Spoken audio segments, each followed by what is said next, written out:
maybe you want to get something pierced or a tattoo, or maybe you want to do something different to your hair. Maybe you want to get a mini alligator. Are you allowed to get mini alligators, or a snake or something? Whatever it is, whether it's a new career, whether it's retraining, whether it's taking up a new hobby or changing your job into that hobby or changing that hobby into that job, whatever it is, collective, I want you to really consider whether the person that you are in a relationship with right now, this new person, who I'm sure is wonderful, I hope your discernment is still where it needs to be, 11:44 on my clock, and that your boundaries are still up. But I want you to consider, does that person love the person that you used to be? And is there room for you to grow into the person that you are supposed to be? Just deep that, because you have just been through a massive ascension. You have jumped timelines. You are no longer in the energy that you were in before, unless you've backslid. And for my Christians out there, that's actually what backsliding means. It means falling back, going back to previous timelines, not learning the lessons, not breaking the generational curses that we were supposed to. That's sliding backwards, right? That means that the next time we come here, we've got to go through all of this nonsense again. We don't get to live a different life. We don't get to learn new lessons, right? You can rectify that in the current timeline, but you have to do it.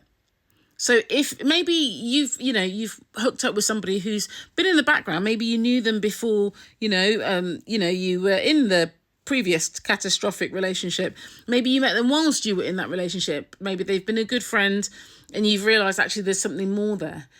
I'm sure this love is great for you, but does it give you room to grow? Because if that person is still in love with the person that they could see that you were, this good, wonderful, warm, generous, kind-hearted person, and I'm not saying you should change from that, but if they've, looked at you and thought that, your ex never treated you right, and, I can see them in my life, and they've got this picture in their head of what that means. Maybe they've got kids and you don't.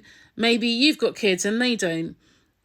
Maybe you live in a certain place or they do, but they're imagining their life together with you based on that old person.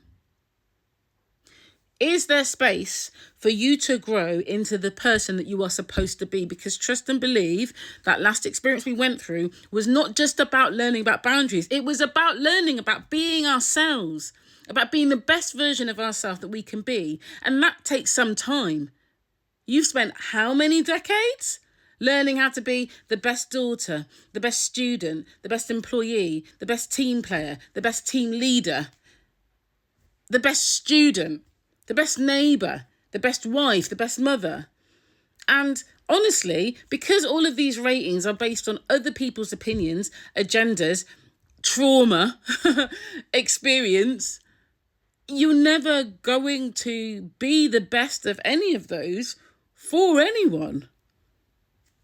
It's just a fact of life. As much as I love my mum, was she the best mum?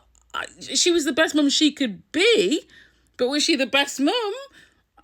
I'm sure I wouldn't upset her by, admitting that even she says she knows, looking back, there were things that she did that she regrets, but she didn't have the tools or resources to deal with them. So she did the best that she could do.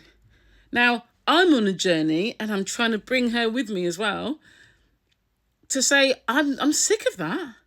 I'm sick of trying to be the best version of all these titles because it's all based on external validation. So screw that. I want to spend the next 50 years being the best version of me that I can be, because that only requires me to justify it, me to validate it. None of you can tell me whether I'm being the best version of me. You don't know me. You're not in my head. So only I can do that. I can own that. And I can know that if that means, I don't know, getting 171 body piercings, a tattoo all over my face and moving to Papua New Guinea to, I don't know, take rich tourists on ayahuasca tours, I don't know. But if that is the best version of me, and my left ear is ringing, if that is the best version of me, then so be it. So mote it be. Ashe. Because that is the point. And the person who will love me right, will love that best version of me. Because they'll be in the best version of themselves as well. They won't be trying to conform to any societal norms. They won't be trying to make me fit into their life with 2.4 children with, a nice house in the suburbs. I don't want that, right? Me personally, that's not what I want. That is not the best version of me. I don't want to be a wage slave. I want to experience life. I have done 50 years, 5 decades of trying to conform, and it's time for me to be free. So I just felt moved to come and share that with you, collective. Is this new love that you're in, or that's around the corner? Because if you're not in it, it's coming. Let me tell you, if you've done the work, if you've done that inner work, that shadow work, spent that time in Hermit and Hangman, really poured into yourself, then you are attracting that true love. However, free will is a powerful thing, and that person is an individual too.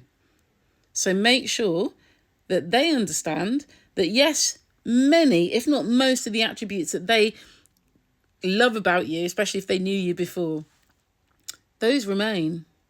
But there's some new qualities loading, and you're not for turning.